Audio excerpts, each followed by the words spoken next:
রাধে রাধে সবাইকে।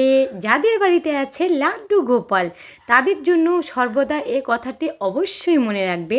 যাদের বাড়িতে আছে লাড্ডু গোপাল তারা কিন্তু গোপালকে একদম অবহেলা করবে না। আর এই গোপাল তো অনেক জাগ্রত।